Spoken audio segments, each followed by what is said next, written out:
Hi, it's Ursula from ursula-smith.com, and today I'm doing a special video for my mother and her friends in Sun City Center at the stamping group that takes place at a church. Really fun group of ladies, and they let me crash their party when I was visiting. So when I was there, I showed them a technique using gessoed cardstock, and we used dye-based inks to push and pull through stencils and cutouts and netting, stuff that covers oranges and tangerines and things. And we came up with some fun backgrounds. So in order that they don't forget this technique, I'm making them this video. So thanks, ladies, for letting me join you, and here comes the project. So in order to get started, you're going to need cardstock, and we're going to be coating it with something called gesso. Now, gesso, a lot of people use over paint and things like that to give more tooth to their substrate. When you use it on plain cardstock, it does add a little bit of tooth, especially if you use the clear gesso, but it also seals the paper, which is the reason that I use these products on cardstock. So it will seal the paper so that anything that's not waterproof, like watercolor pencils and pens and watercolors themselves, dye-based inks, things like that, they'll wash a lot better. If I were to put a marker, say, down here, if I could find a marker quickly, let me find something. If I were to put a marker here and then try to wash that with water, oh, that's a pen, not a brush. That's not going to work. Let me find here it is. If I were to try and wash that using water, it won't move. You might get a little bit to wash out, but it's pretty well sucked into the paper. So by putting gesso over the top of the paper, it will seal the paper, and then things like that will wash nicely. So you could use clear gesso. I tend to use clear gesso. It's a little grittier. I think it's a little easier for beginners to start out with. It will, if you put it over something that's going on, like you'll see if I use it, you'll actually be able to see that mark. It's not completely transparent, but close enough. Or you could use, this you can barely see, is white gesso. And white gesso would actually cover up that mark, but also seal the paper. I find white gesso's a little more plasticky than the clear gesso. The clear gesso has a little more grit to it. And then the last thing that you could use if you wanted to do this technique is matte medium. And again, a little more of a plasticky feel than the clear gesso, but it will also work. When we get to the part where we're actually pulling ink off the paper using clear gesso and matte medium, the ink will come off even that much more easily. So it's just something to keep in mind. If you want to try all three, you can see the difference for yourself. But basically what you're going to do is you're just going to put some gesso on your paper, and then you could use a scraper. This is a color shaper scraper, 2-inch size. I love this. It actually moves the gesso really, really nicely. Instead, you could use a credit card, you could use a foam brush.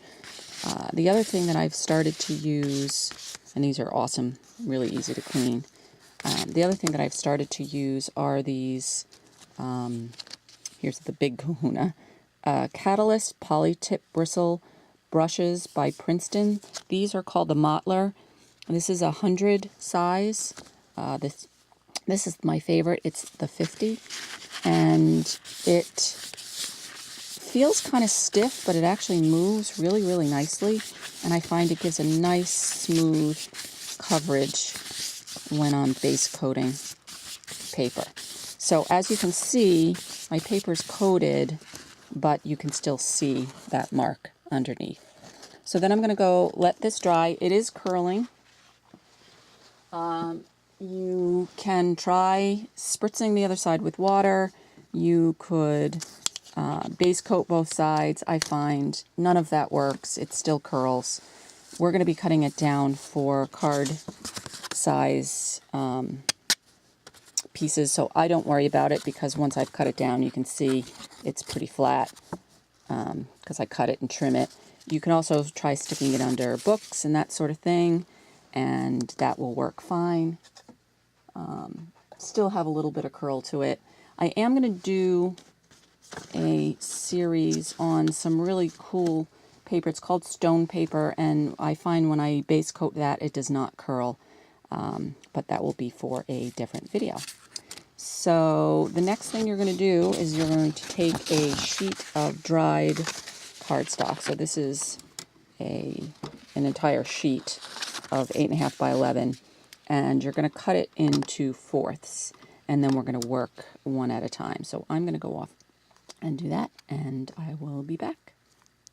And also, I just stuck my brush in water, but just wanted to remind you that if you're using a good brush, go ahead and clean that right away, because gesso will ruin your brushes if you don't clean them right away.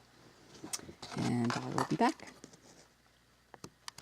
So I'm back, and then for the next step, we are going to need dye-based inks, ones that are not waterproof. You also want to make sure that they blend. So you don't want colors that are opposite on the color wheel. Distress inks work great. They were kind of made for this sort of thing, but you can also use Stampin' Up! Dye-based ink, Adirondacks, anything like that. Again, you just want to stay away from colors that are opposite on the color wheel, because you'll end up getting browns and grays, which can look cool, but some people are a little concerned with that. And then the other thing that I'm using is a baby wipe. You could use a wet paper towel or sponge or something like this for this next step, but I find the baby wipe has just the right amount of wetness to it. So the first thing you're going to do is you're going to just take your ink pad and do what's called direct to paper, and just take it and rub it onto the paper. And I usually use 2 or 3 colors for this part. You are welcome to use 1, 2, 3, however many you like. Pull in some green.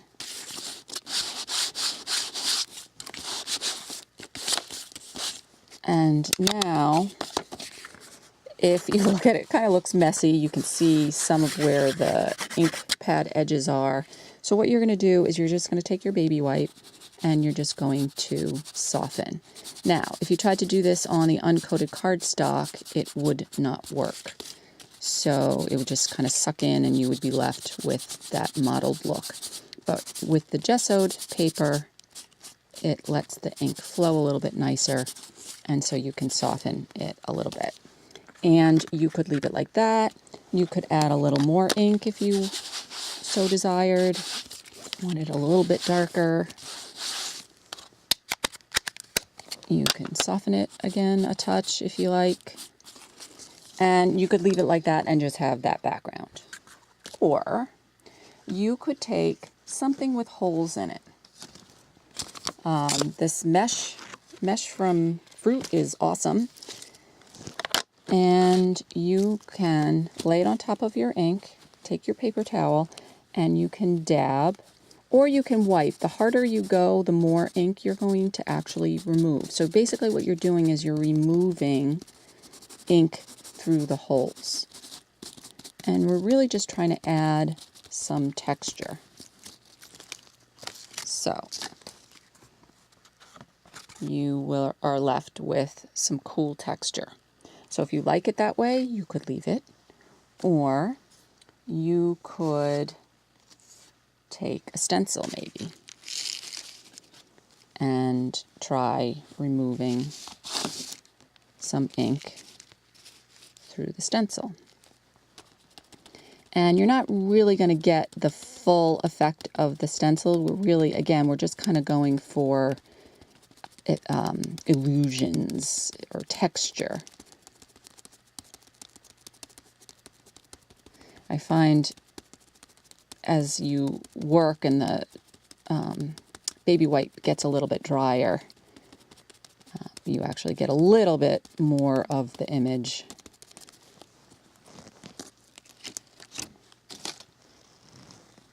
And you could leave it like that. Or you could now start adding color back in. So you could take your mesh back, and you could take a sponge or a piece of paper towel or whatever you got going on that will let you add ink back in, and you can just pounce through the mesh to add color back in.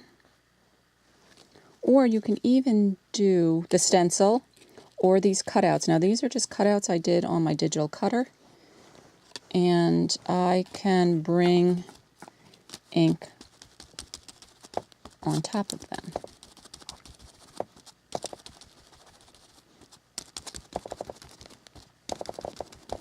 Try and go a little bit fast so you don't have to sit and watch me pounce ink for very long.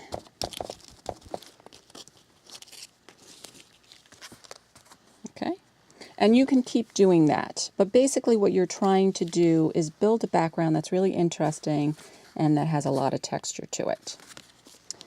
So when you're done with your background,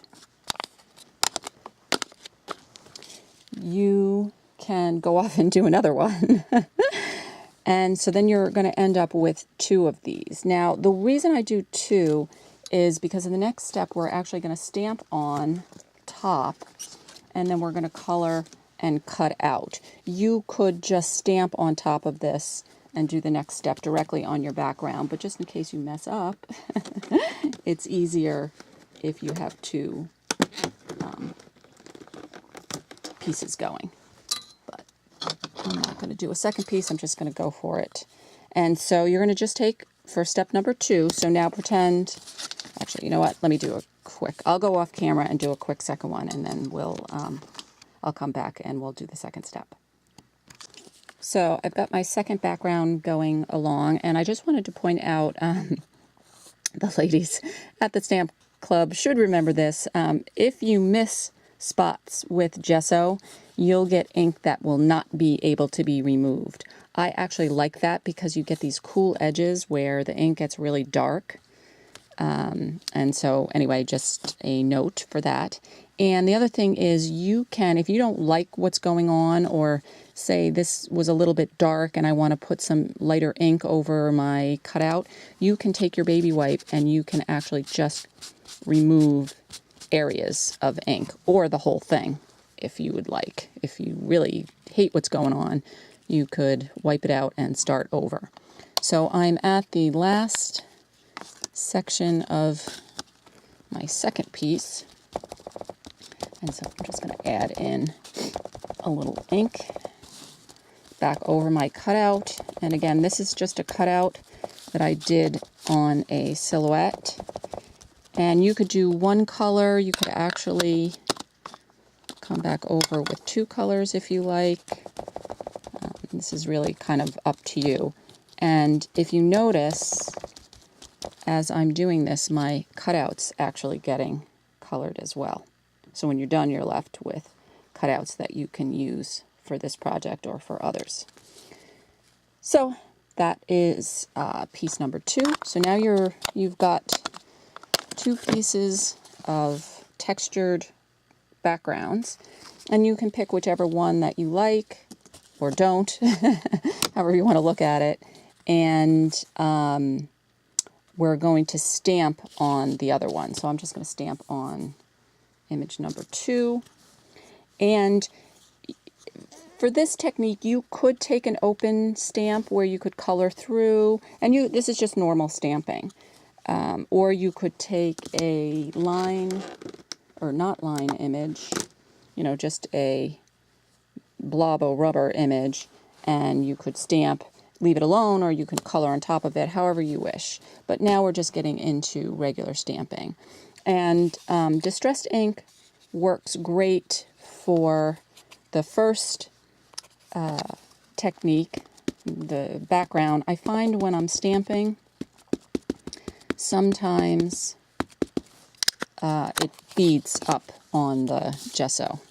So you want to try and capture some of that texture underneath your image, you know, especially if you have an open area. So you could leave it that way, or you could let it dry, or zap it with a heat gun and come back over with markers. You could wash in the middle, but you really want to keep some of that texture. Now, I mean, you could just keep going over this whole thing and just do a background of flowers if you would like. I was going to do this and then cut it out, and I probably would wait until everything was dry. But let me grab some pencils and see if I can show you. So you could go in here and you could shade in the middle. You could actually shade on top.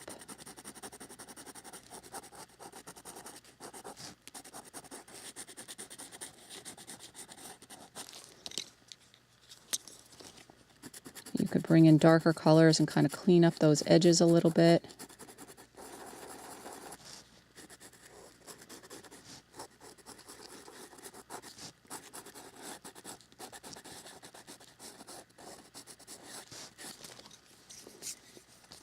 And with pencils, you can actually bring in some other colors, like an orange or something. So you get the idea. So you're just going to color in like you would normally do a stamped image. And I'm searching for, here's another example. So in this one, it was just a line image, and I colored in side the lines. I actually took a darker blue and kind of cleaned up some of the image that smudged. And this was one of those closed images that I just brought the pencils on top. And then the last thing that you're going to do is you're going to cut it out once you're done. So pretend I'm done.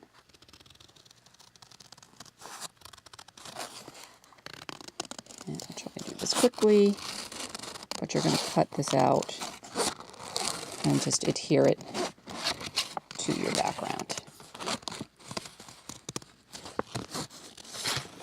So generally what I do is I make up batches of gessoed cardstock, and then because this does take a little bit of time to dry, like this really wasn't dry enough to keep going back over it.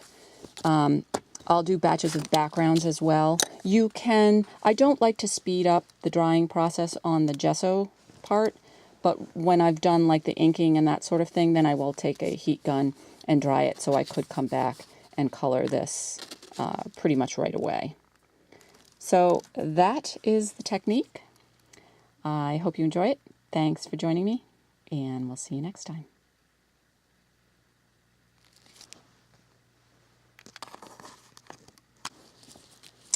Hi, I'm back. I just wanted to show one more thing, because I did not show this when I was teaching. Another thing that you can do at the stamping part is you could stamp your image. So I'm going to stamp in green.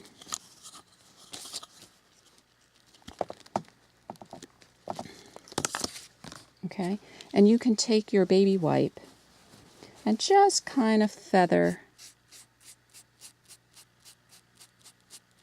out the image, almost to give it like a shadowed background almost.